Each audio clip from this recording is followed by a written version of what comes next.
Good morning, everyone. The success of the gala dinner yesterday, now we are paying the tribute. You are the heroes. And when I looking to you, you are the first on the dance floor and first to the conference. But there's still to come. Today is a full day of conference. I would like to reiterate my big thanks for the World Bank, for the Ministry of Finance of Austria, for International Water Association and Danube Water Association, and all of you being here today. It is my honor to introduce Mr. President of the County Council, but he is also the president of the Intercommunal IDA Development Association, which is a construction not so familiar here in Europe, but please ask me about it, because it's the key of aggregation of the utilities. And they have a lot of attributes. They have to do and approve the strategy, the business plan, and it's a construction that allows us to invest in an area bigger than one city. So please welcome Mr. Șerban Todorică Constantin, the President of the County Council of Brașov.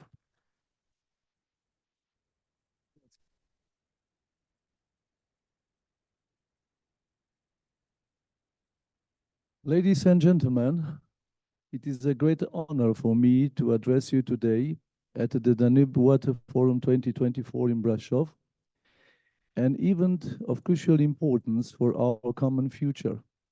This year's theme, Innovation in the Water Sector for a New Climate Reality, is more relevant than ever, given the unprecedented challenges we face due to climate changes. As global temperature continues to rise and precipitation patterns become increasingly unpredictable, our water resources are under immense pressure. The Danube, a true backbone of Central and Eastern Europe, is not immune to these changes. Fluctuating water levels, pollution, and inefficient management threaten both the ecosystems and the communities that depend on this magnificent river. To address these challenges, innovation must be at the center of our efforts. We need smart and sustainable solutions that allow us to manage water resources more efficiently, reduce pollution, and protect biodiversity. A notable example is the use of LOT, Internet of Things technology, for real-time water quality monitoring. This system enables us to quickly detect contamination and take immediate action to prevent negative effects on public health and the environment. Furthermore, innovative agriculture practices such as precision irrigation and the use of drones for crop monitoring can significantly reduce water consumption in agriculture, the sector that uses the majority of our freshwater resources, and in cities adopting green infrastructure such as urban gardens and green roofs helps manage stormwater and reduce the risk of flooding. We cannot talk about innovation without mentioning the need for regional and international cooperation. The Danube crosses 10 countries, and individual efforts are not enough. We need a common framework for action based on the exchange of best practices and technology to ensure sustainable water management across the entire region. Public education and awarenesses are also essential. We must involve local communities in our efforts and educate them about the importance of protecting water resources. Each of us plays a crucial role in this collective effort. In conclusion, I would like to emphasize that although the challenges are great. The opportunities are equally numerous.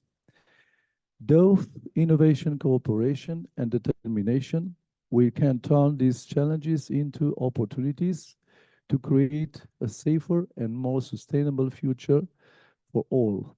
Let us work together to protect the Danube and ensure that our water resources are managed wisely for future generations. Thank you.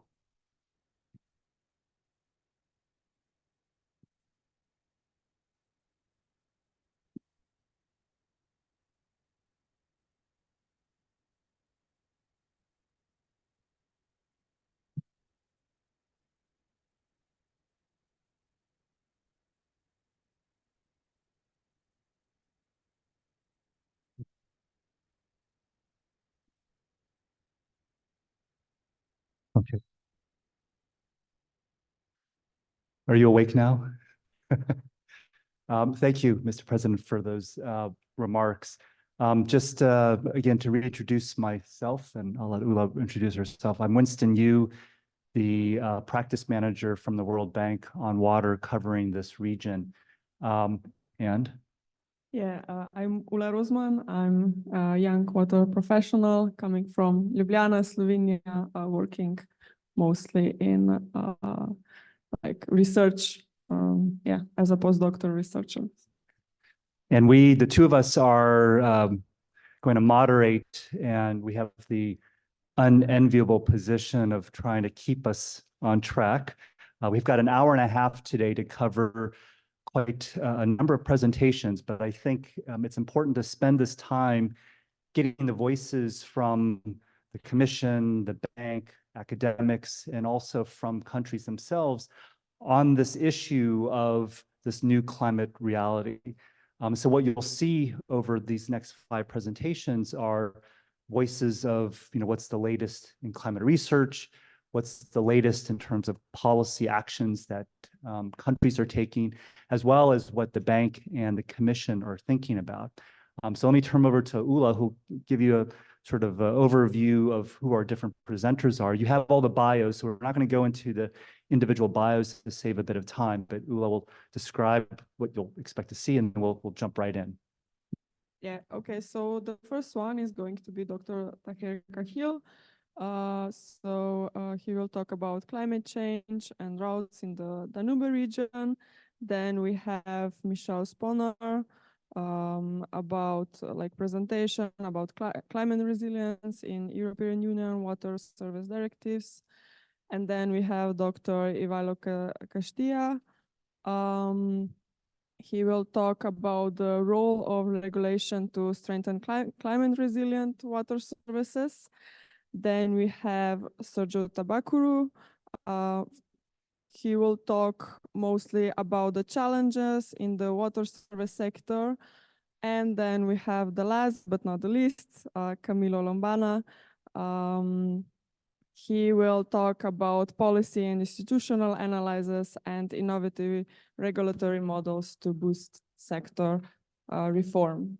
So I would like now to invite our first speaker, Dr. Taher Kahil from International Institute for Applied System Analysis to give us his presentation.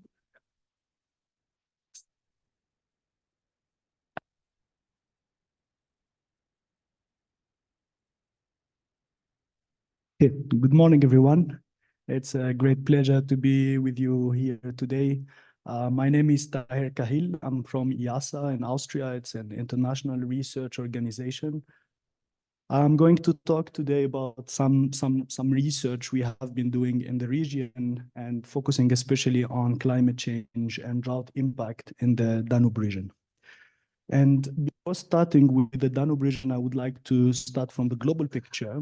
And as you all know, the pressure on water resources have increased substantially in the last decades, which has led to severe water scarcity conditions in many areas in the world, but especially in the Middle East, in the Western United States, in the Mediterranean, but also parts of China, India, and Australia.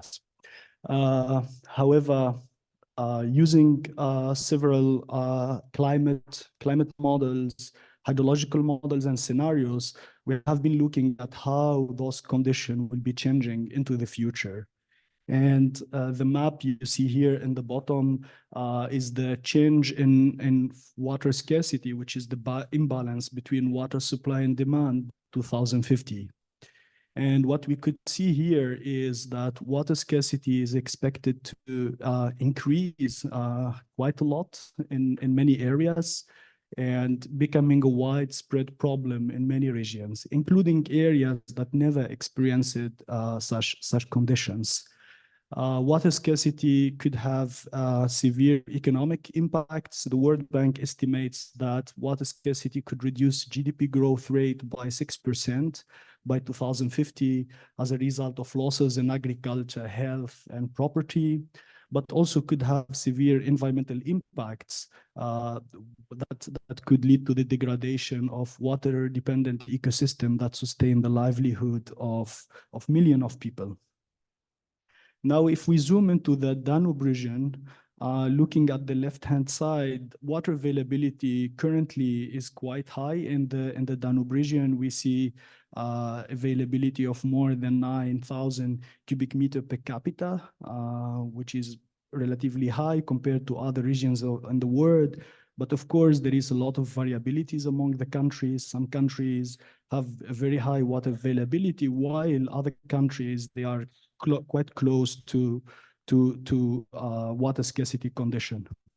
Now, if we start to look into the future, again, using different scenarios, different models, climate models, hydrological models, but also combination of future socioeconomic and climate scenarios, we see clearly that water availability is going to decrease in the region, but by up to 20% in some areas, in some scenarios.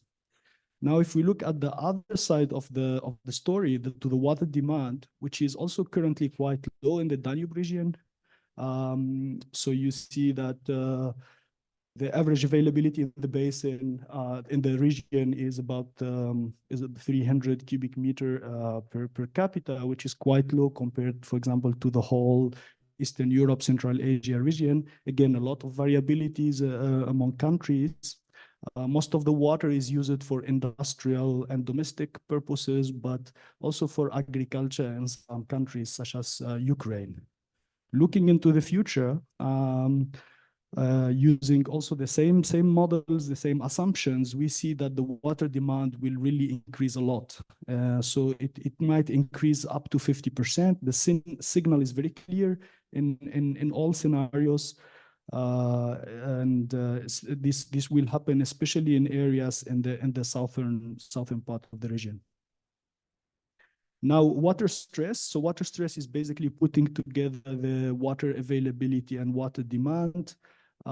Currently is not high in the region. We are talking about less than 20%, which is the threshold for water scarcity. Again, some countries, they are already in severe water scarcity condition, for example, Albania.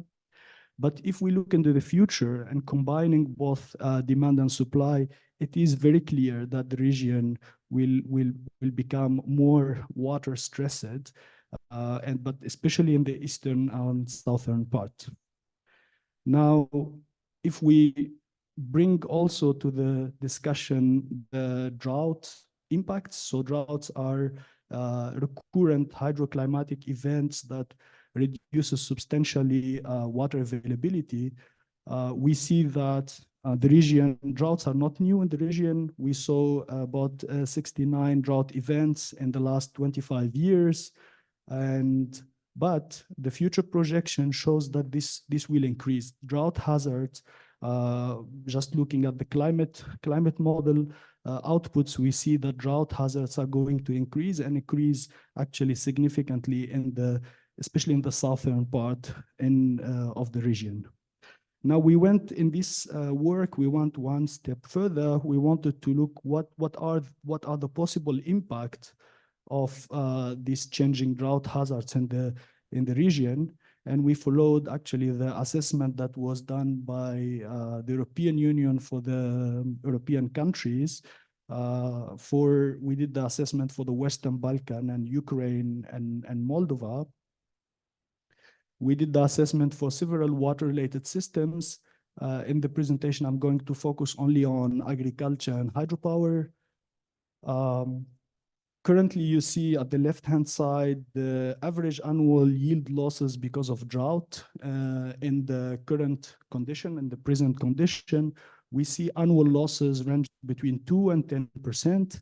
But looking into the future, taking into account the impact of climate change, it is very clear that under all climate scenarios, and even under the very optimistic climate scenario, the impact will be important. It might increase up to 2 times in some areas.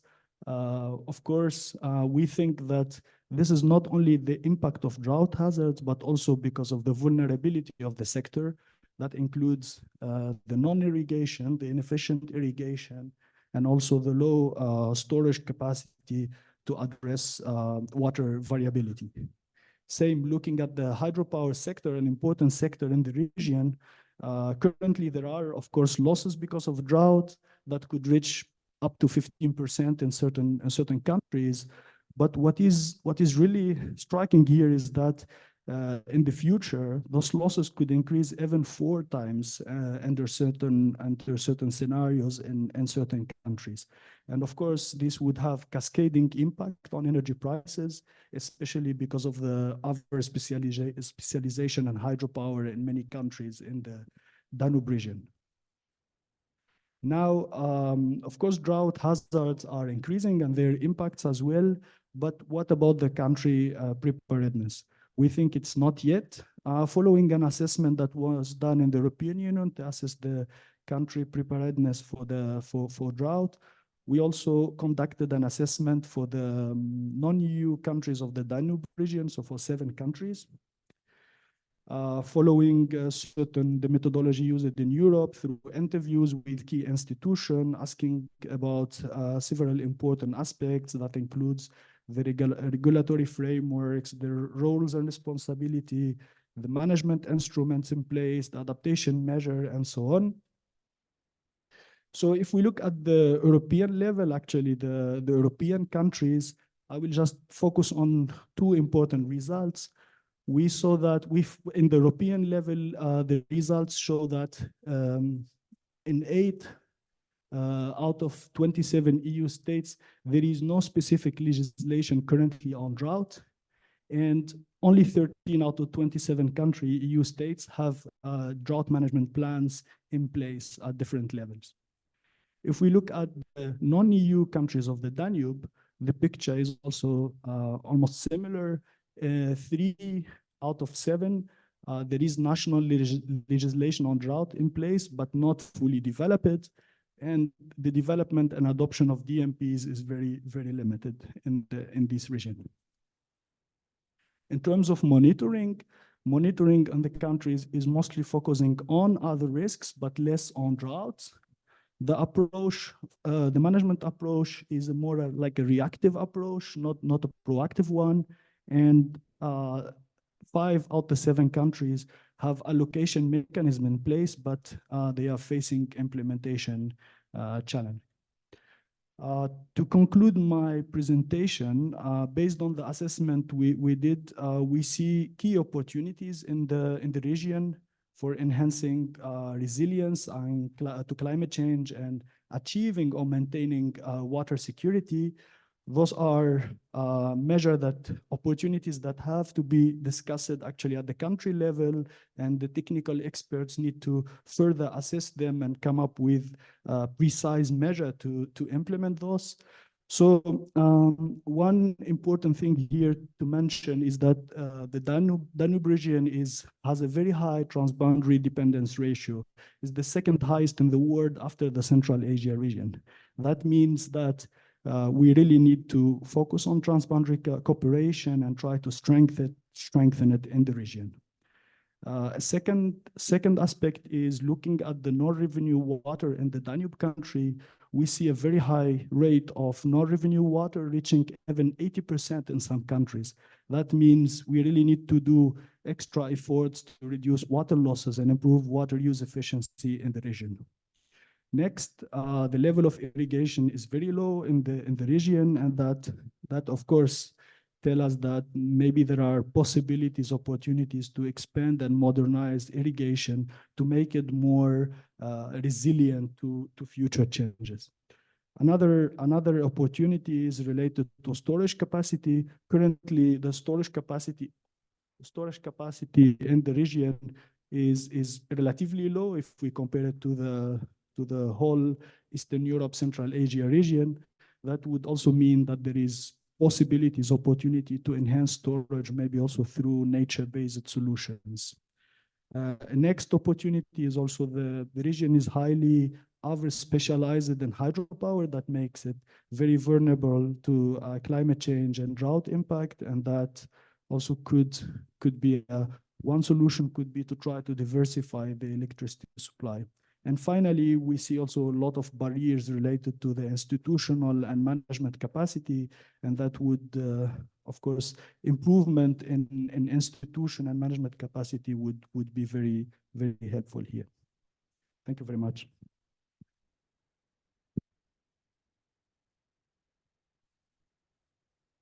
Thank you very much for an interesting talk.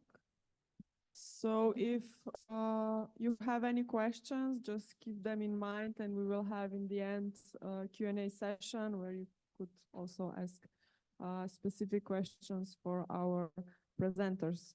So the next one, Michel Sponer, he will join us online, hopefully, if everything will work. He is a Deputy Head of Unit Marine Environment and Clean Water Services. And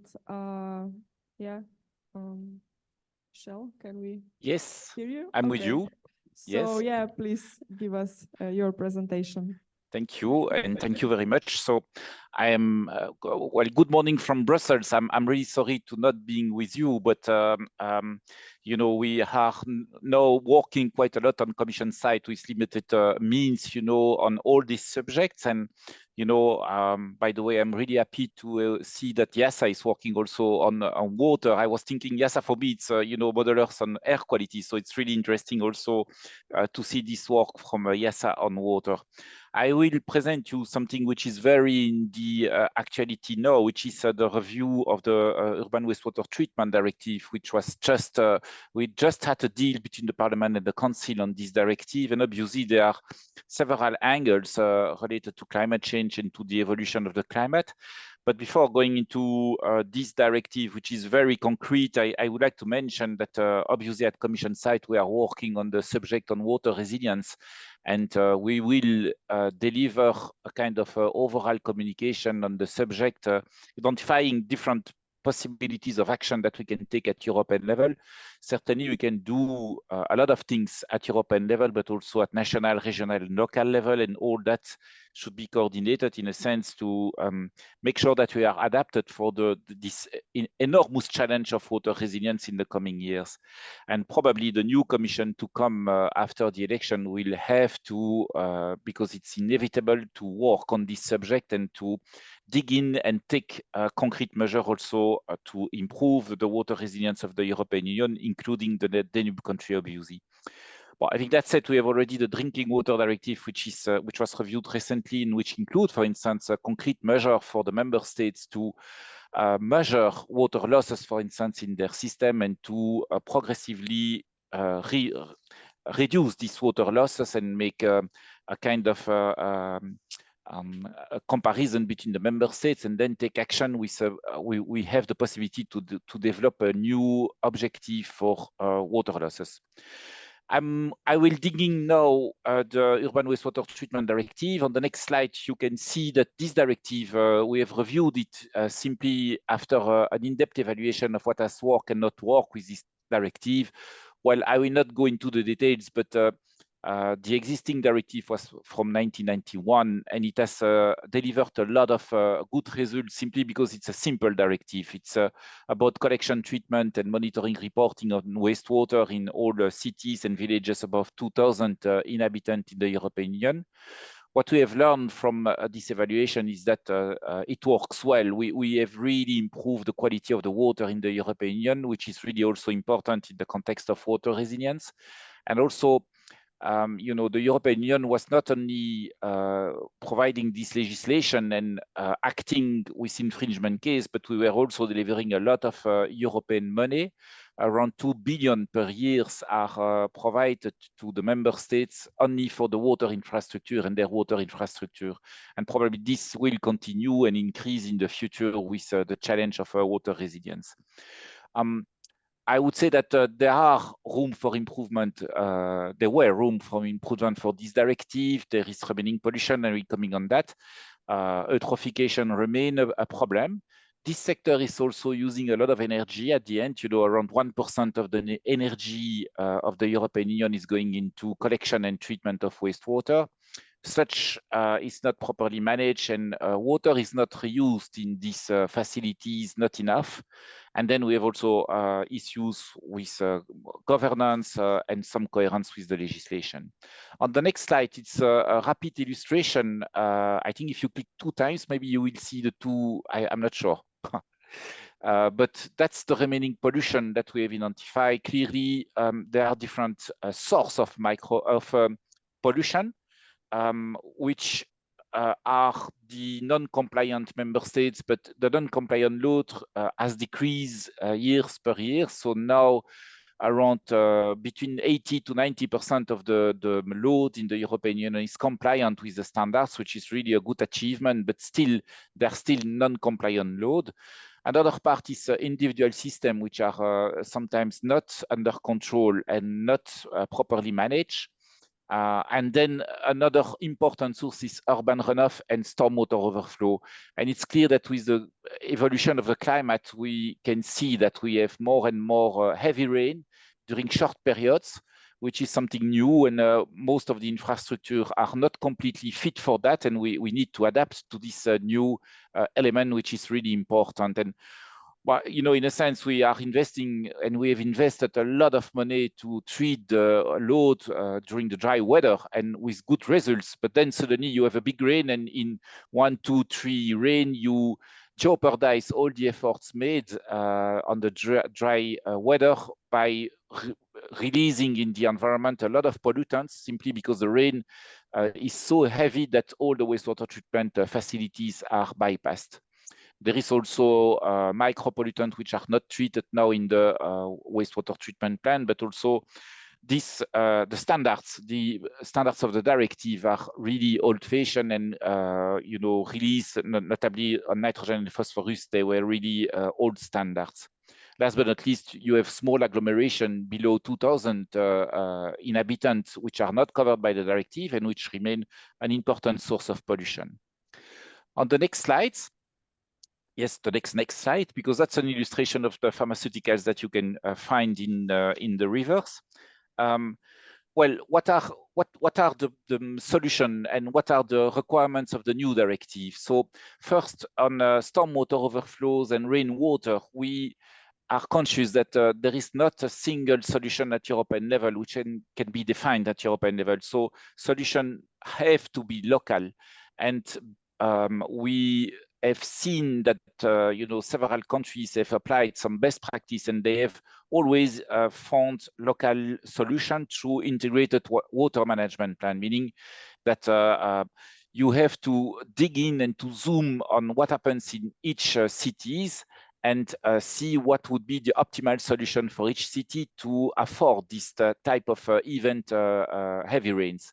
So there we will require from the member states, for all the cities in the member states, by 2030 for the big cities and by 2035 for the other, to have this integrated management plan combining water quantity management and water quality management, and to take action to reduce the pollution from the source to a maximum of 2% of the usual pollution in dry weather.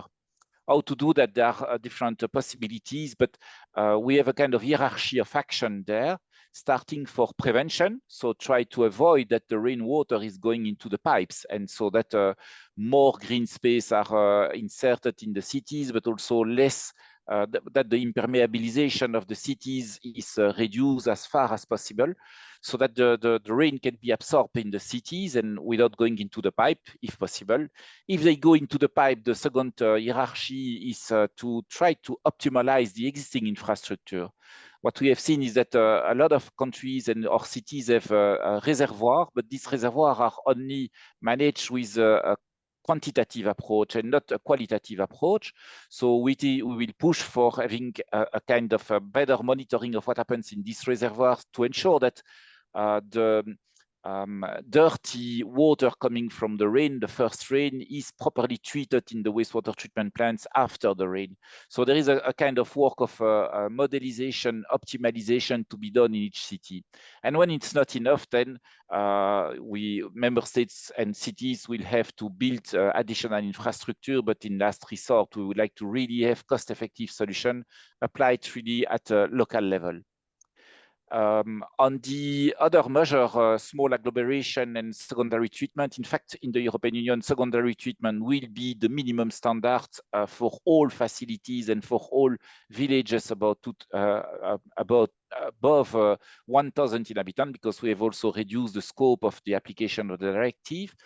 But we have introduced some time limit derogation because some member states have used the possibilities of not having secondary treatment until now in the existing directive. That will be removed, for instance, in less sensitive area or coastal area, but that will stop after 12 years. And so that secondary treatment will be really the rule everywhere. And then we have limited derogation for mountainous region or for small island, but that will stop also after 20 years, so they will have time to adapt. To be honest, this directive now is a compromise between the Parliament, the Council, and the Commission. In our initial proposal, we were a little bit more rapid, but that's the result of the negotiation. On the individual system, which are still allowed by the directive, so the directive either push for collective system, but individual system can still be used in when collective systems are too costly or not appropriate. This individual system, we will reinforce the control on them because we are conscious that in some countries they are overused and without any proper control. So there will be an obligation of registries of this system and minimum requirements for inspection. And then we will develop European standards for this individual system so that the design of this system will be standardized and will fit with the objective of the directive. On the next slide, briefly, we have also reinforced the standards for nutrients, nitrogen and phosphorus. And also these standards will apply systematically now to all big facilities for the big cities about above 150 equivalent inhabitants. In the previous text, it was just a risk-based approach, but now we think that all the big facilities should be equipped. And also we have defined in the directive what are the area where we think that there is a risk of eutrophication, and there the nitrogen and phosphorus should be removed for the facilities about 10,000 equivalent inhabitants. Clearly, the Black Sea is subject to eutrophication and is considered as in danger from that point of view, and clearly all the Danube basin will be covered by this obligation. But not only the Danube River, but there is also the Baltic Sea, the North Sea, some part of the Mediterranean Sea. All that is now fixed in the directive so that there is no discussion anymore. And so that we can optimize our network of removal of nutrient in the European Union. On micropollutant, we have introduced new standards for micropollutant.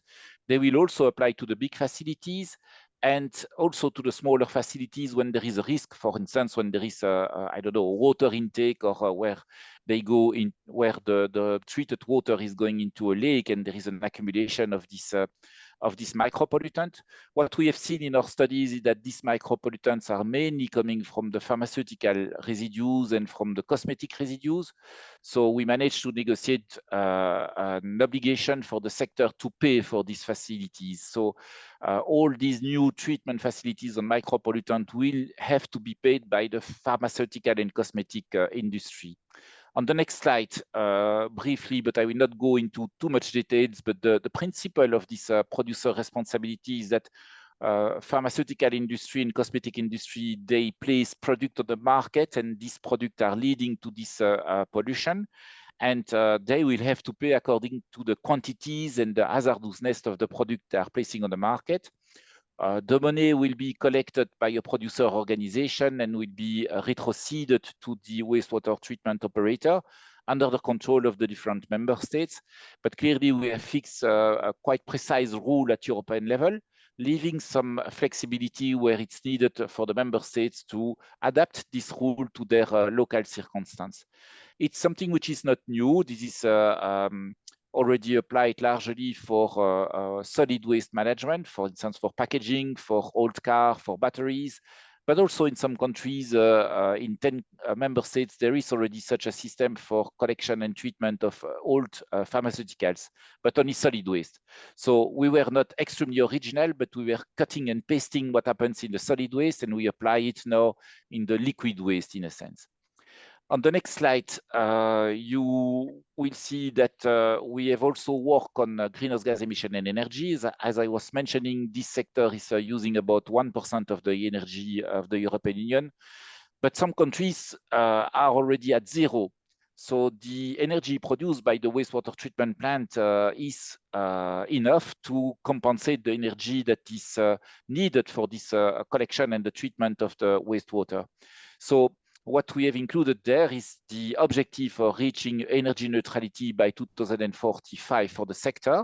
So it's not an objective for each wastewater treatment facilities, but it's a collective, a national objective for each country.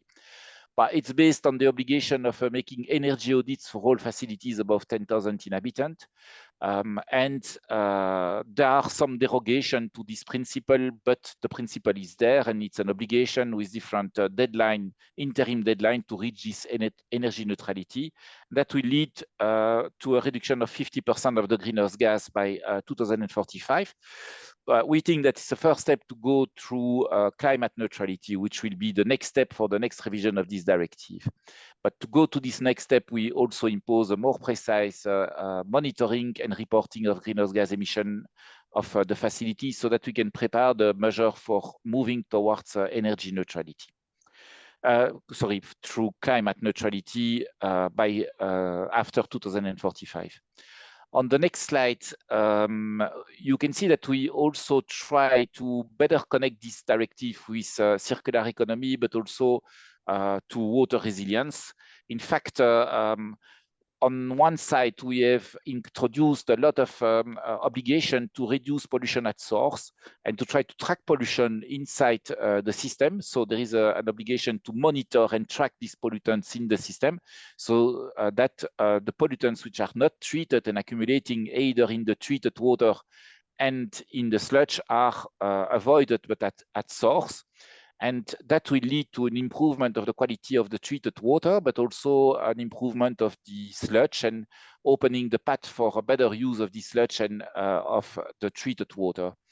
We have also introduced a kind of derogation for treating nitrogen and phosphorus when the water is reused in agriculture. It's indeed a little bit, well, it's indeed, a loss of energy, time, money to remove nitrogen and phosphorus from the wastewater if this wastewater at the end is reused in agriculture. But there are some strong conditions for doing that because in principle, when nitrogen and phosphorus is removed from wastewater, it means that you are in an area where there is a problem of eutrophication.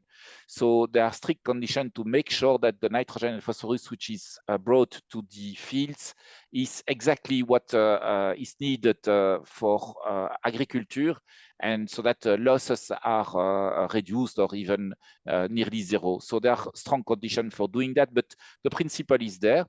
And that's quite important. Another point which is really important is that we have the possibility to fix an objective of recovery of phosphorus, because phosphorus is considered as a critical raw material in the European Union. And so recovering phosphorus from wastewater is something that makes sense, a lot of sense for different reasons.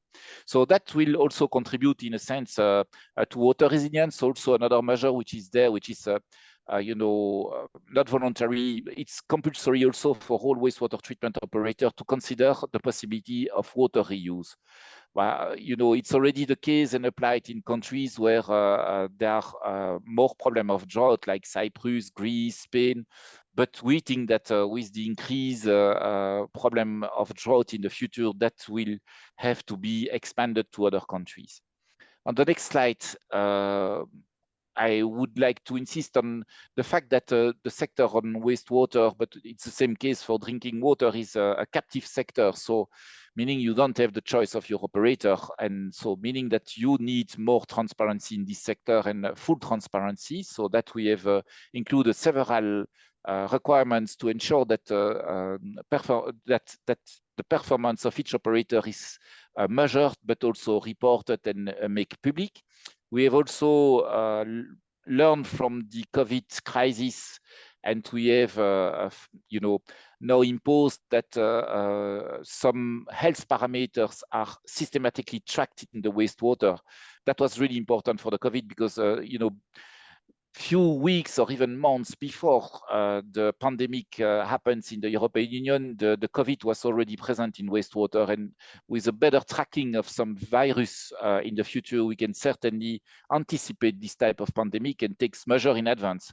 Should we have known, 1 or 2 months before the pandemic that it was present, and that, and should we have tracked that better in the wastewater, we would have earned a lot of time in the European Union. Same for antimicrobial resistance. And there are also some measures on access to sanitation, but to promote access to sanitation, particularly for vulnerable and sensitive population. On the next slide, I'm nearly there. I think, we made, obviously, before adopting this directive, we had to make a big impact assessment, calculating the cost and the benefits of all the measures that we have proposed. You can see here that, the costs are around 4 billion per year for the European Union by 2045. The benefits are higher. It's about 6.6 billion per year.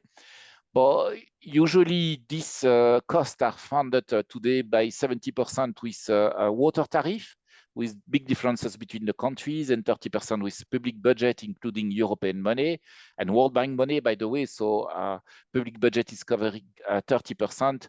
While in the future, you will have another source of financing, which is the producer responsibility scheme, which will generate around 1.2 billion per year. And we are very serious in calculating what would be the effect of this producer responsibility on the sectors, on their profit margin, but also if they pass part of the cost to the citizen, what would have to be paid by the consumer. So all that was made, and we also made an in-depth assessment of, for the water tariff, the increase country per country, and to check whether affordability is at risk or not, and the conclusion were positive. That's my, no, there is one left slide to explain that. On the next slide, you will see the tempo and for this directive, but we expect the text is settled now in the Parliament and the Council, so we are working with the jurist linguist to finalize this text, and it will be voted in October this year, and then member states will have 30 months for the transposition.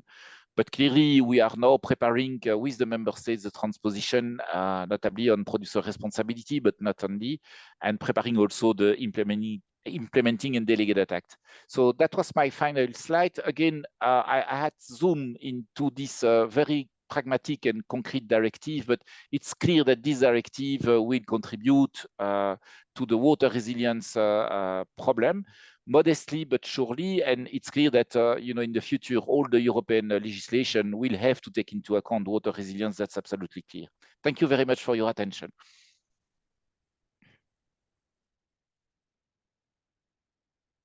Thank you very much for your nice presentation. We will move forward with Dr.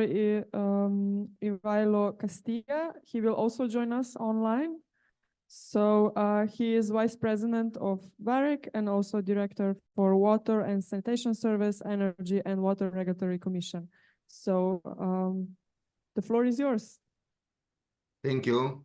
Thank you. I hope that you can see my presentation and you can hear me. So my name is, like you said, Ivailo Castilla. I am one of VAREC vice presidents.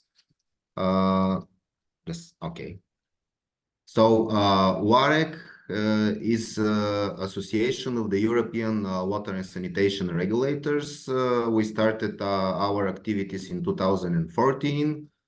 We were only 12 founding members at that time, but now we are more than 30 countries that oversee more than 300 million consumers in European Union. And if you count the non-EU members and observers, more than 400 consumers. What are VAREC goals? We work closely together with our members to share best practices, to promote collaboration. We organize specialized trainings for capacity building. We support the full implementation of EU legislation in the water sector and promote capacity building. And we provide different measures for institutional advocacy.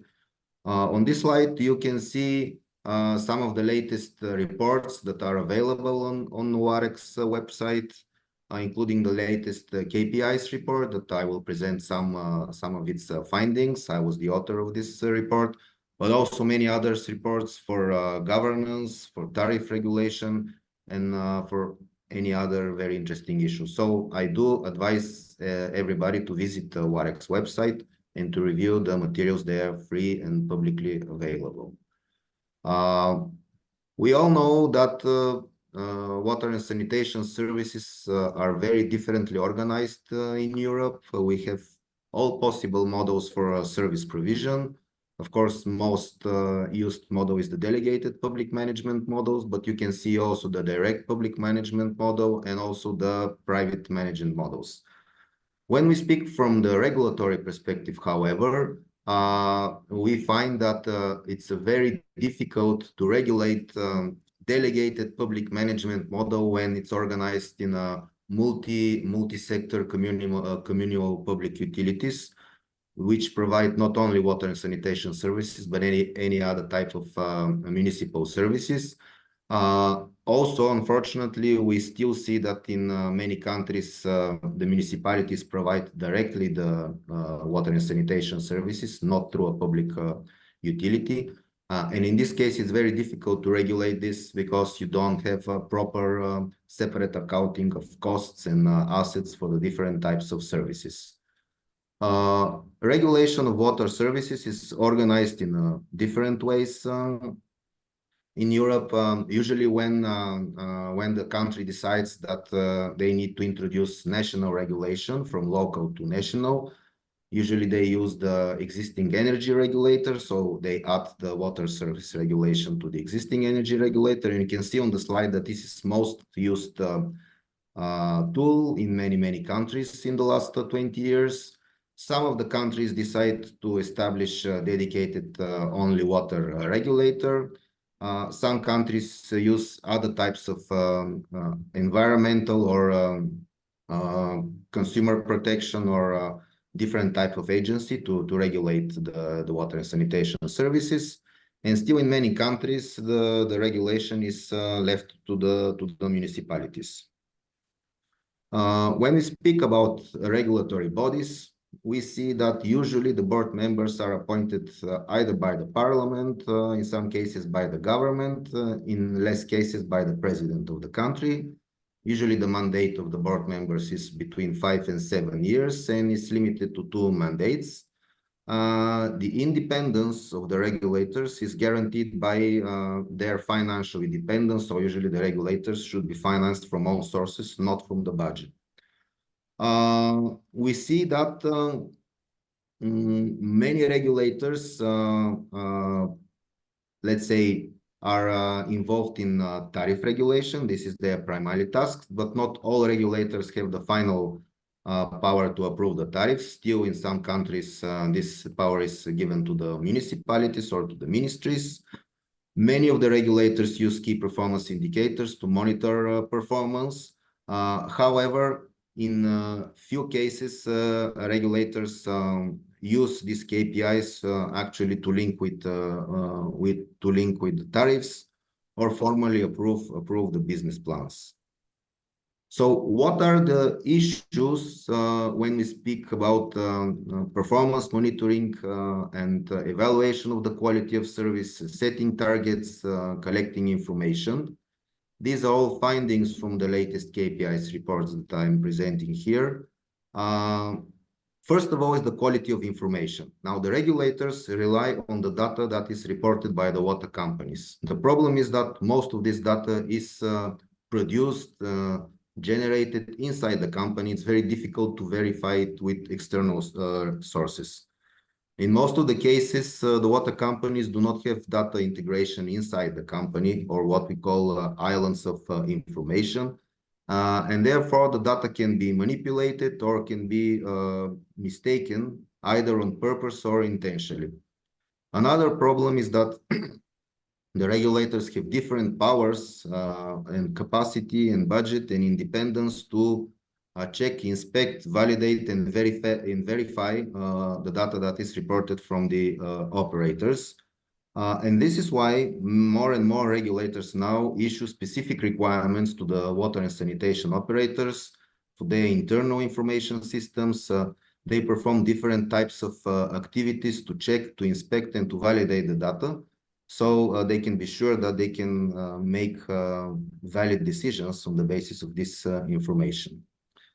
The next quite significant issue is when we talk about benchmarking on international level, is that we have very significant differences between the regulators that are WAREC members, of course, in their scope of competence, in their data collection process, data validation. Not many regulators have the powers to approve formally a business plan, so they can connect business planning with the tariff setting and performance monitoring. Not very regulators have powers to license the companies, which are usually public companies. They usually perform their activities on the basis of the fact that they are asset owners. Or in the cases where the water and sanitation assets are publicly owned by the local municipalities or the state, they have or they should have delegation contracts where they set these conditions. So in a very few cases, actually the regulators can license the company, can approve their business plans, can set targets to key performance indicators, and can penalize the companies in case they don't reach these targets. Very, very important aspect of the regulation is the performance monitoring through key performance indicators or KPIs. These are a systematic and consistent way to measure the performance and the efficiency of any organization against other similar organizations in the same sector, both in the country or outside the country. So we as regulators, when we use KPIs, we can review over the years what are the trends.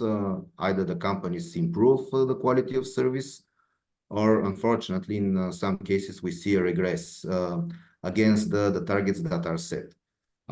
What we learned from our survey that was almost 2 years among 20 WAREC members, and it covered 425 different key performance indicators, is that every regulator actually uses their own benchmarking system. And this is mostly set of the fact that we don't have common rules for performance monitoring systems. There are different systems in Europe that are used, and every regulator has applied KPIs that are more or less needed for them to govern and regulate the sector. But these indicators have different methodologies. In different ways, the variables are calculated, the formulas, the units are different. So it's very difficult in reality to compare the indicators that are used in one country and in the other country. And this means that the results, the numbers that you see at the end are not comparable in most of the cases. Now, what you see here is a diagram of the all 425 key performance indicators that we analyzed during our survey.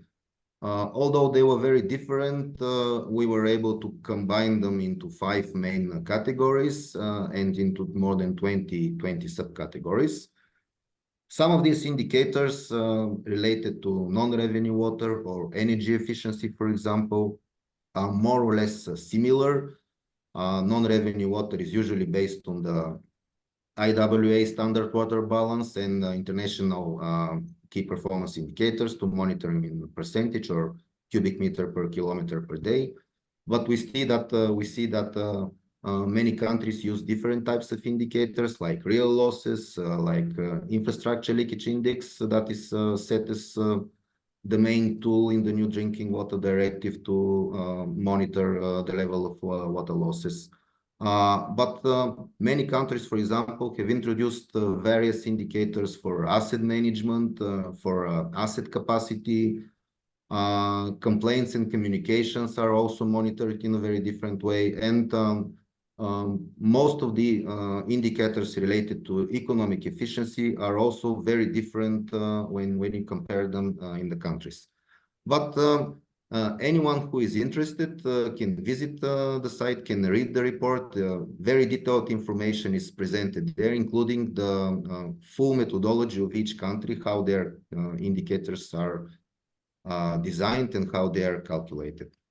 So when we speak about water resilience, I'm almost at the end of my presentation. When we speak about water resilience, we actually realize that even though we are economic regulators, using these key performance indicators that are in application now, we cover most of the areas, most of the most important areas that are actually linked to water resilience. The only area that we do not monitor is the fresh water availability, which is usually under the river basin agencies, the environmental ministries. But when we speak about efficiency of water use, we apply a number of different indicators related to water coverage, water continuity in bursts, pressure, non-revenue water, asset management, and asset capacity. When we speak about economic efficiency of service, we apply a number of different indicators related to energy efficiency in electricity consumption, debt collection, cost unit, cost coverage, cost efficiency, personal efficiency, revenue, and profit. So we see that we actually can support the efforts of the countries to fight for the water resilience with the performance monitoring that we apply for the sake of the economic regulation. And this is a very interesting slide. We collected information from all our members, what are the levels of non-revenue water, both in percentage and in cubic meter per kilometer per day. And this information is for 2021, I think. So you can see the very, very different levels of non-revenue water. Mostly when you go from left to right on the map, the levels are increasing. Unfortunately, the Balkan countries, including Bulgaria, which I represent, has a very high level of non-revenue water. And this is due mostly because of the fact that we have not only physical leaks, like they exist everywhere, but in our case, the assets are old, they're not very well maintained.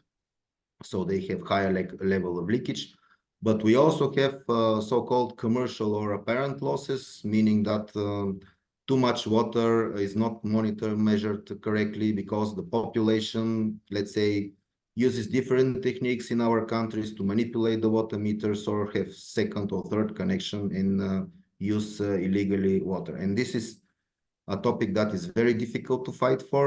The water companies usually need support from many other institutions to fight with this, which is not provided. So thank you very much for your attention. Let's say I thank you to the organizers that for the invitation and the possibility to speak. Unfortunately, I could not attend physically, but still was able to present. Thank you.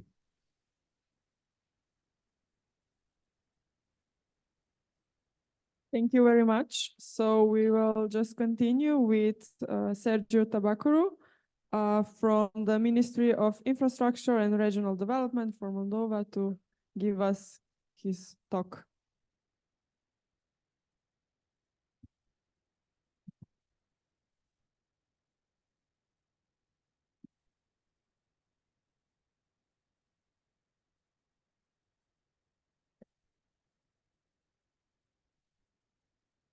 Întâi de toate, bună ziua tuturor! Eu o să vorbesc în limba română, din păcate încă nu am învățat limba engleză.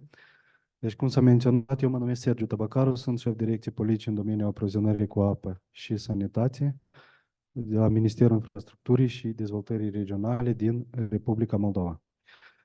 Întâi de toate vreau să vă comunic că am deosebită onoare și plăcere să fiu astăzi alături de toți cei prezenți la acest forum.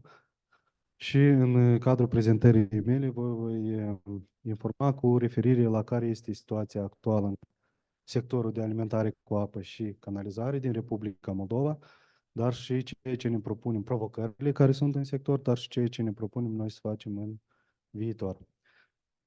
Deci, întâi de toate, voi face o scurtă incursiune în ceea ce ține de cadrul juridic, cadrul instituțional, care reglementează sectorul de alimentare cu apă și canalizare în Republica Moldova.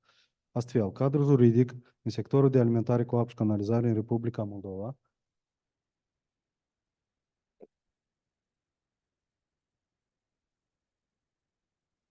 este asigurat prin legea de bază, legea privind serviciul public de alimentare cu apă și canalizare, legea privind descentralizarea administrativă, legea privind administrația publică locală, dar și legea serviciilor publice de gospodărie comunală, desigur și alte legi și acte normative.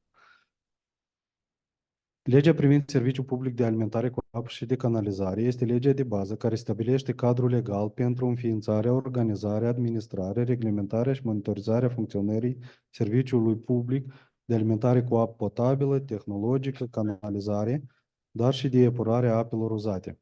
Această lege reglementează activitatea de furnizare a serviciului public de alimentare cu apă și canalizare, exploatarea, întreținerea, extinderea și funcționarea sistemelor publice de alimentare cu apă și canalizare, determinarea și aprobarea tarifelor, protecția drepturilor consumatorilor, etc. Legea privind descentralizarea administrativă stabilește cadrul legal general de reglementare a descentralizării administrative pe baza principiilor de repartizare a competențelor între autoritățile publice.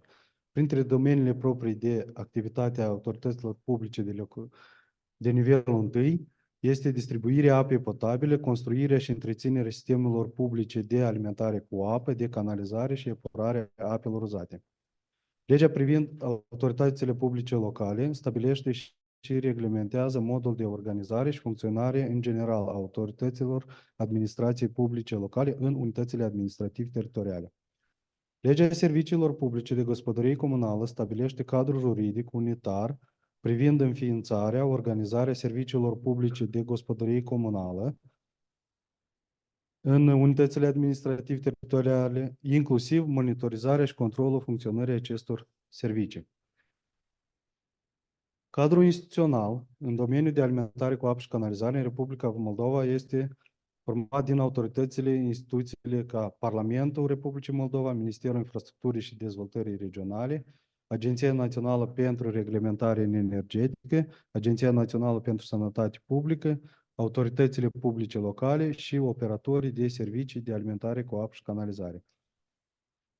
Parlamentul, desigur, cunoaștem cu toții, adoptă legi care reglementează sectorul, serviciile, competențele, atribuțiile tuturor actorilor implicați. Începând în anul 2021, în Republica Moldova a avut loc o reformă a guvernului și în urmarea acestei reforme, sectorul de alimentare cu apă și canalizare a fost transferat în competența Ministerului Infrastructurii și Dezvoltării Regionale. Până la acea reformă, acest sector era reglementat în comun cu managementul integrat al resurselor acvatice de către Ministerul Mediului. În acest context, Ministerul Infrastructurii și Dezvoltării Regionale este organul central de specialitate a administrației publice care asigură realizarea politicii guvernamentale în domeniul alimentării cu apă și sanității. Agenția Națională pentru Reglementare Energetică asigură reglementarea serviciului public de alimentare cu apă și canalizare, eliberează licențe, aprobă metodologii de determinare, aprobare, tarife, regulamente cadru de organizare și funcționare a serviciilor publice de alimentare cu apă cu privire la indicatorii de performanță a serviciului de alimentare cu apă și canalizare, regulamente cu privire la stabilirea și aprobarea în scopul determinării tarifului a consumului tehnologic și pierderilor din rețele. Avizează în anumite cazuri, aprobă tarife la serviciile publice de alimentare cu apă, canalizare, dar și pentru serviciile auxiliare furnizate de operatori. Agenția Națională pentru Sănătate Publică asigură monitorizarea calității apei potabile la orice etapă de producere a acesteia, captare, tratare, înmagazinare, distribuire, dar și a calității surselor de apă. Autoritățile publice locale sunt responsabile de înființarea, organizarea, coordonarea, monitorizarea și controlul funcționării Serviciului Public de Alimentare cu Apă și Canalizare, administrează sistemul public de alimentare cu apă și canalizare, deleagă gestiunea serviciului public, dar și a infrastructurii și bunurilor publice corespunzătoare. Operatorii, indiferent de modalitatea de gestiune adoptată sau de statutul lor juridic, forma de organizare, de natura capitalului, de tipul de proprietate, ori țara de origine, trebuie să asigure captarea, tratarea, transportul, acumularea și distribuirea apei, respectiv canalizarea, epurarea și evacuarea apelor uzate. Exploatarea sistemului public de alimentare cu apă și a sistemului public de canalizare în condiții de siguranță și eficiență. De asemenea, trebuie să asigure monitorizare strictă a calității apei potabile și a apelor uzate, distribuite, respectiv recepționate prin sistemele publice.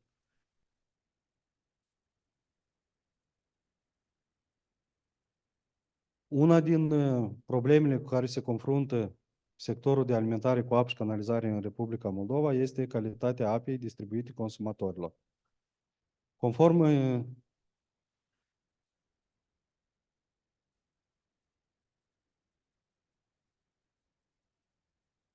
Conform legislației în vigoare în Republica Moldova, există mai multe forme instituționale de gestionare a serviciului public de alimentare cu apă și canalizare. În prezent, una din provocările majore este lipsa la nivel național a unui mecanism de identificare a numărului de operatori și a formei de organizare a acestora.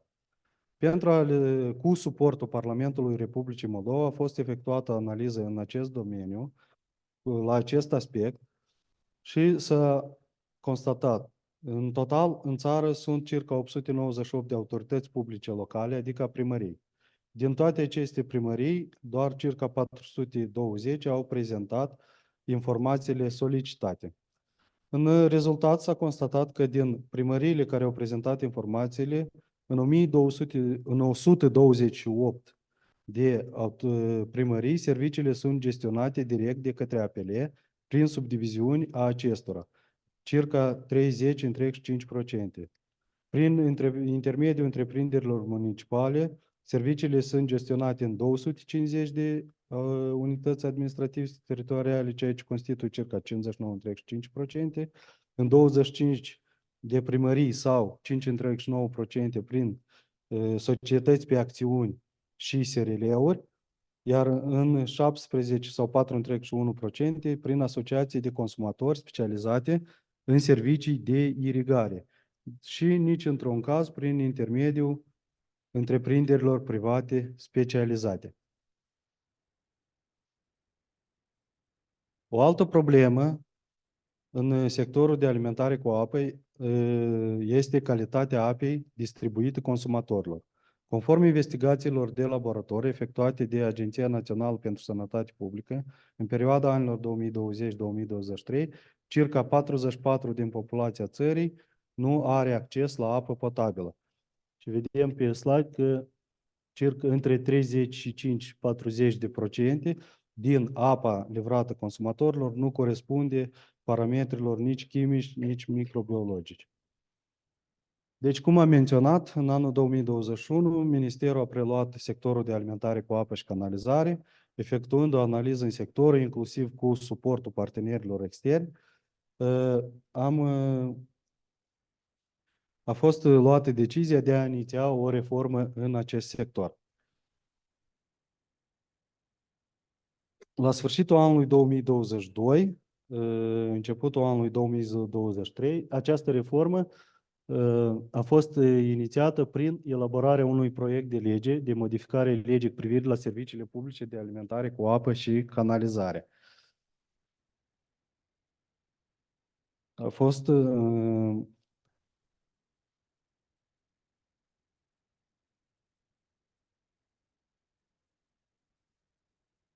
aspectele de bază pentru care s-au propus intervențiile sunt aspectele instituționale și de reglementare a operatorilor,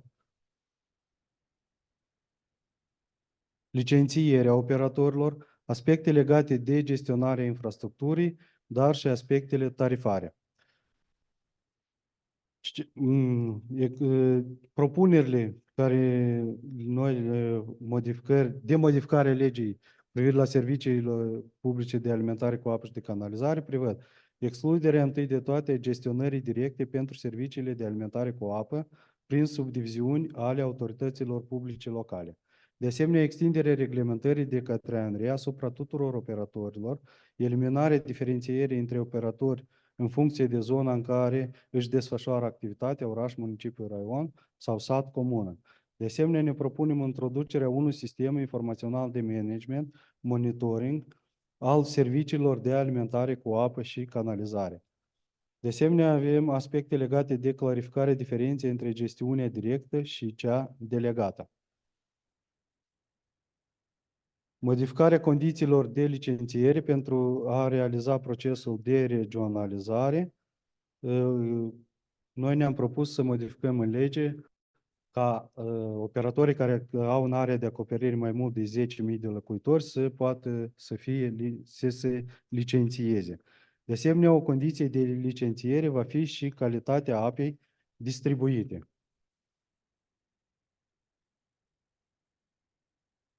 Cu referire la aspectele tarifare, noi ne-am propus să introducem în structura tarifului a cotei de dezvoltare în baza unor planuri de investiții ca surse de reabilitare, dezvoltare infrastructurii tehnico-utilitare, inclusiv rambursare, credite, împrumuturi. De asemenea, ne propunem raționalizarea procesului de aprobare tarife, costuri de bază, etc. De asemenea, proiectul modificare legii prevede și că legea actuală prevede că statul poate deține în proprietate infrastructură de alimentare cu apă și canalizare, dar nu era clară procedura de transmitere către operatori. La etapa inițială, noi ne-am propus această reformă să o facem etapizat, deoarece ne dăm bine seama cu toții că dacă intervenim prea dur, atunci riscăm să blocăm cadrul instituțional, sectorul, serviciile respective. La etapa inițială, în urma implementării acestor modificări, noi ne propunem să avem circa 35-40 de operatori licențiați, dar o următoare etapă, noi vom iniția de reformă, va fi după ce vom elabora secțiunea specializată alimentare cu apă și canalizare a Planului Național de Amenajare a Teritoriului Republicii Moldova. Această secțiune specializată ne va furniza date și informații cu privire la infrastructura de alimentare cu apă și canalizare, determinarea aglomerărilor, dar și în cadrul acesta va fi elaborat o strategie de finanțare, un plan de investiții în vederea dezvoltării sectorului de alimentare cu apă și canalizare. Pe scurt, asta a fost prezentarea mea. Vă mulțumesc frumos.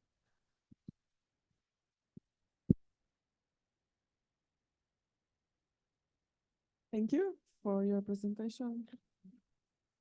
Okay, just before we start with our last presentation of this session, there has been some changes regarding the schedule for taking a group picture.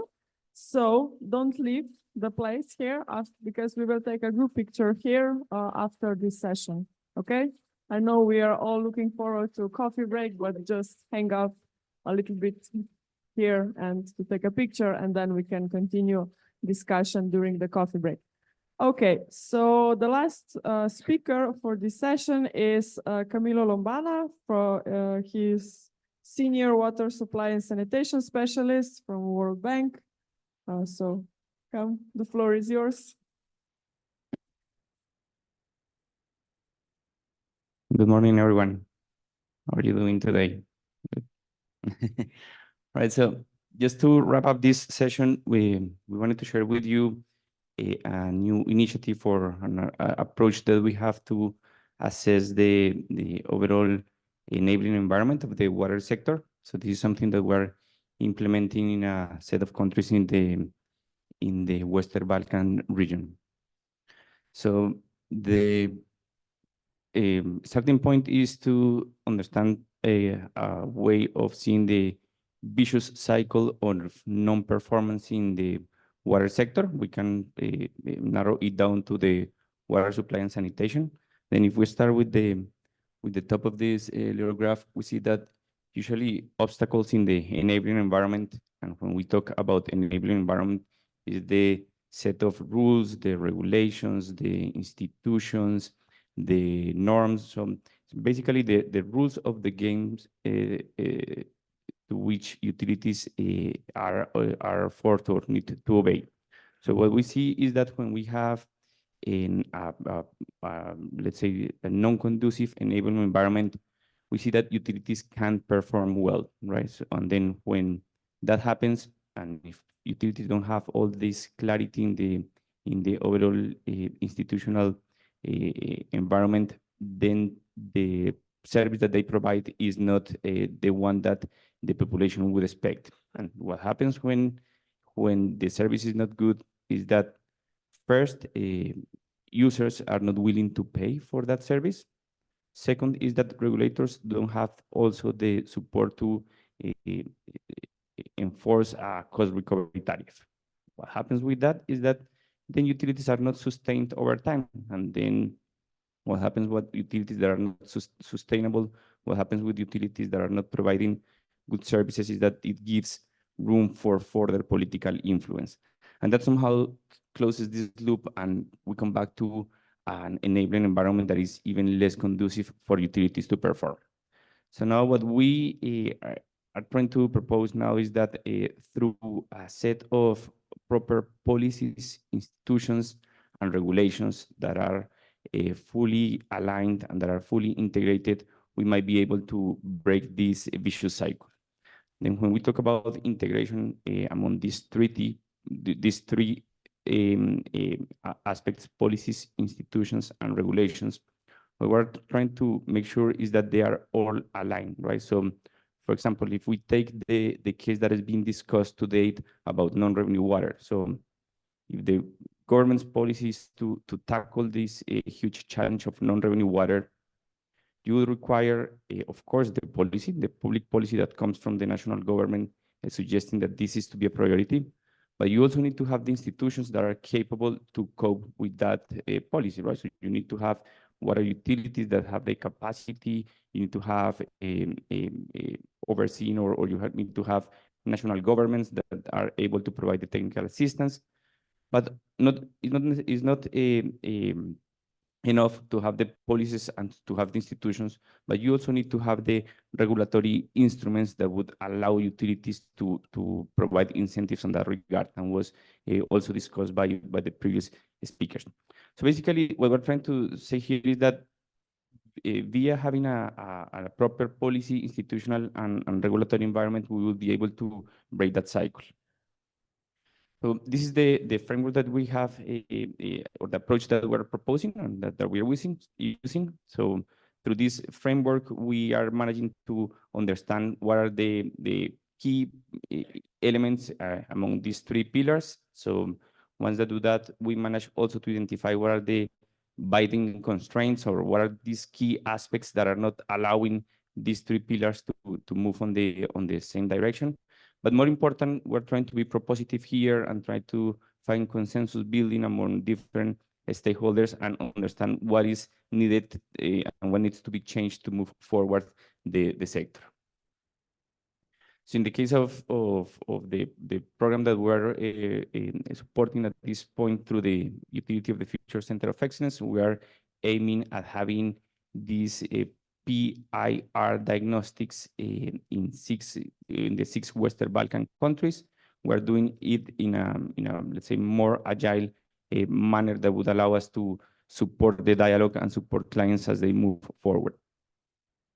So the process follows these steps. So first we do a diagnostic, which allow us to have a full understanding of the overall enabling environment along these three pillars that we discussed. This is done initially on a desk review base. Later on, we try to validate that with key stakeholders to make sure that this assessment is in line with the overall view of the key stakeholders within the country. Second, we help them prioritizing reform options. So we say, look, based on the assessment that we have done, we believe that these aspects would be key to move the sector forward. So those reform options become into reform actions once that the government has identified and validate them. And later on, we try to move on into an implementation support phase where we provide advisory to the government on how to move that forward. So just to conclude, so this is done through 6 clusters. So it's how we have tried to map all these different aspects that go across the 3 pillars. So the first one is about the legal policy, and is basically understanding what is the legal framework that governs the sector and what are the formal rules that water supply and sanitation utilities need to follow. The second cluster is about the institution, and here is what we're trying to do in this second cluster is trying to understand the difference between the what we call the jure and de facto functions in institutions, right? So sometimes institutions are meant to be doing something, but quite often we see that they are doing something that is completely different, right? So and that's in reality, that's how the sectors work. So this is what we try to assess in this second cluster. The third cluster is about the intergovernmental relations, which we always or often as well see that this is also one of those constraint or stumbling blocks. How is the relationship between the central government and the local government, or how is the relationship between the central government and the utilities? So also to try to understand how it is and how it should be, and whether there is any opportunity to improve that intergovernmental relationship. The fourth cluster is one that is very important. It's about financing. So we try to understand exactly how is the financial flow of the financial flow for the sector, whether there are some imbalances, who has the decision-making power to define how those funds are allocated, whether there are ways of supervising and overseeing how the funds are being spent. The fifth cluster is one that is very much in line with what the other speakers have mentioned. Is about regulation, understanding again how it is working or how it's meant to work, how it is working at this moment, and what would be the opportunities to improve on that regard. And the last one, which is also very in line with the topic of this initial session, is about resilience. So we know that it is not only about having a proper conducive environment, but we also need to take into account how to make sure that these utilities and the overall sector is resilient to external shocks, which is something that also needs to be taken into account as we try to move forward the reforms. So that is basically the approach that we are using in this new initiative that we are supporting, or through which we are supporting the countries in the region. And this is something that is being implemented at this point in, again, 6 Western Balkan countries, and that we are aiming at having completed probably during this year. So this is basically a holistic approach to understand the overall enabling environment or the overall sector in the country level. We also understand what are the risks that could jeopardize the delivery of the service in the future. We believe that, or we are doing this following a sound round of stakeholder engagement and stakeholder consultations to understand what is the views of different stakeholders within the country. And more important, we're trying to set up a roadmap and trying to identify what could be potential reform options for that particular country and see if there is any need or any opportunity for the bank to support. So with that, let me stop here and have to exchange later.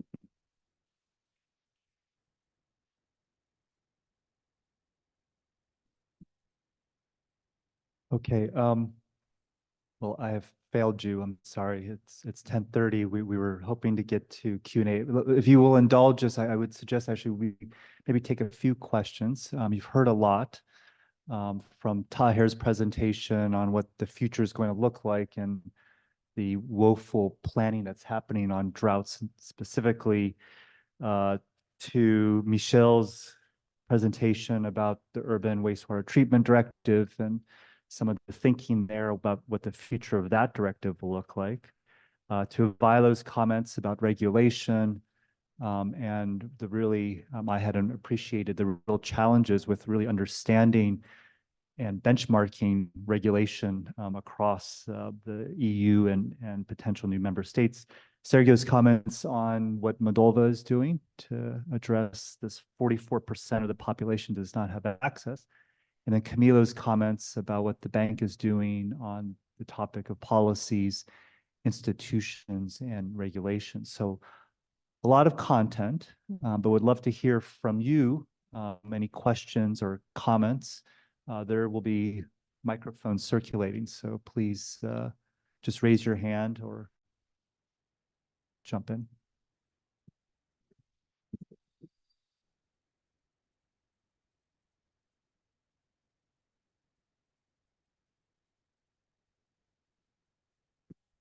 Mr. Shani from Regulatory of Albania. I appreciate a very serious and interesting session, and also all the speakers. I have just for Camilo, your presentation regarding policies, institution, and also regulatory solution about sector reform, increasing performance. I am, let's say, clear regarding the timing for policies, institution, but for the implementation, which you are talking about for about 6 weeks. Can you explain a little bit more in details? Because for me, 6 weeks implementation, it seems very, very tight. Thank you. Let me suggest we take a few questions before turning it back to the panel. So anyone else have a comment or question?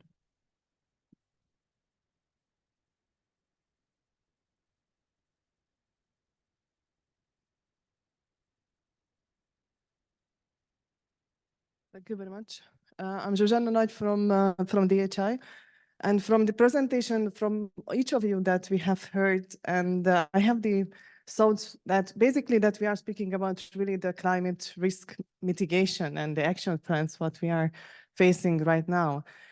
But from the water availability, that means that actually that we should have right now much more focus on the river basin approach, getting into also to the urban environment level, which means that actually that we have much more need right now to cope with the forthcoming competitive water use, which means that actually that I feel that what we are speaking about is really to have a look on the water use, water availability, and how we are distributing this based on the knowledge what we do have right now, and to define what we don't know yet or not measured or we are uncertain.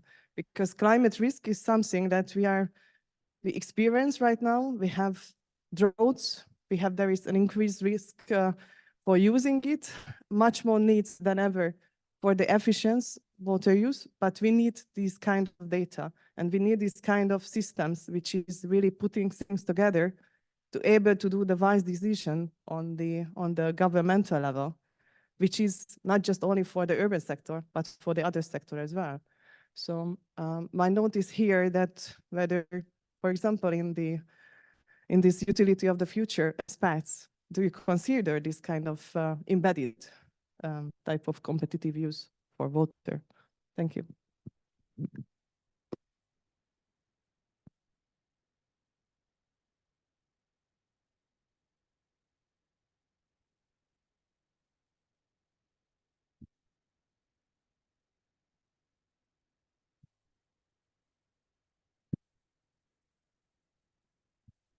Hi, thank you all very much for the presentations. This is Olivia from the European Bank for Reconstruction and Development.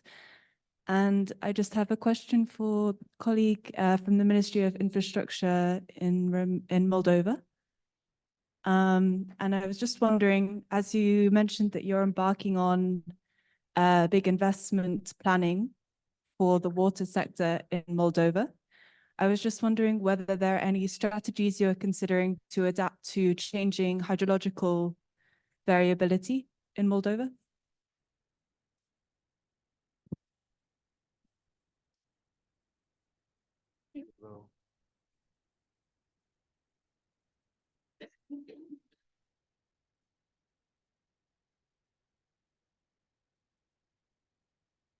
So thank you, Mr. Shani, for the question.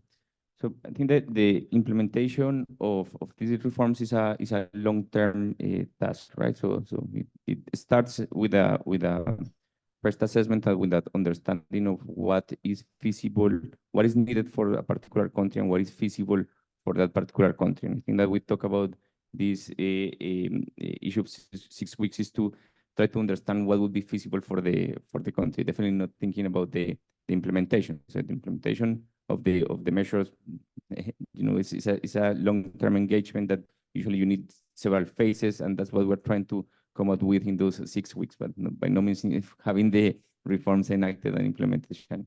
Yeah, hope that clarifies. Thank you.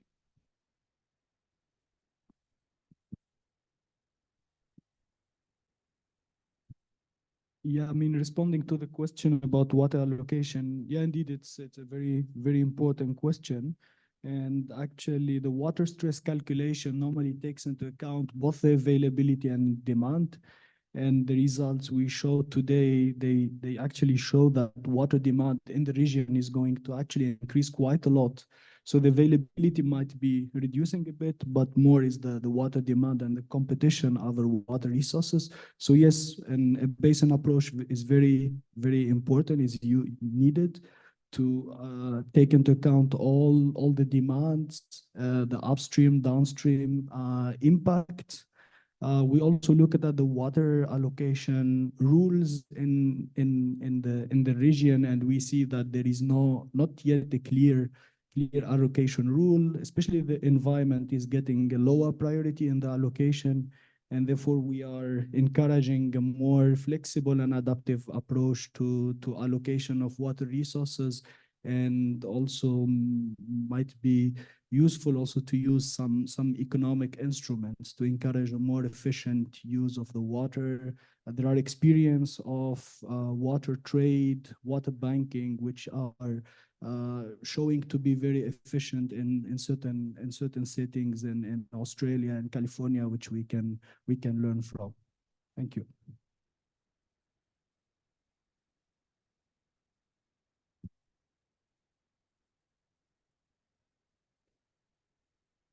Cu referire la întrebarea adresată reprezentantului Ministerului Infrastructurii, menționam în prezentarea mea că noi Suntem într-un proces de elaborare secțiunii specializate de alimentare cu apă și canalizare la nivel național și în această secțiune specializată va include și o analiză cu referire la disponibilitatea resurselor acvatice pentru a asigura întreaga populație a Republicii Moldova cu apă potabilă. De asemenea, la aspectul respectiv, noi suntem în discuții foarte apropiate cu Ministerul Mediului, care este responsabil de managementul integrat al resurselor acvatice.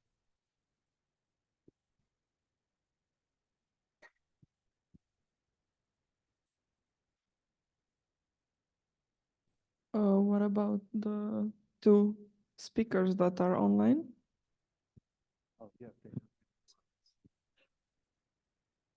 Are you still with us?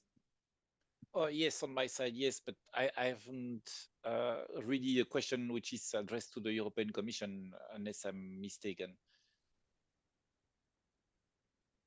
So any other questions? We can do one more round for the picture.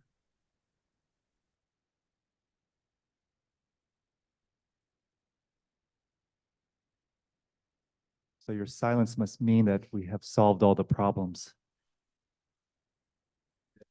Yes. Waiting for the photo. Okay. Okay. Well, with that, if a round of applause for all of our speakers. Thank you for your participation.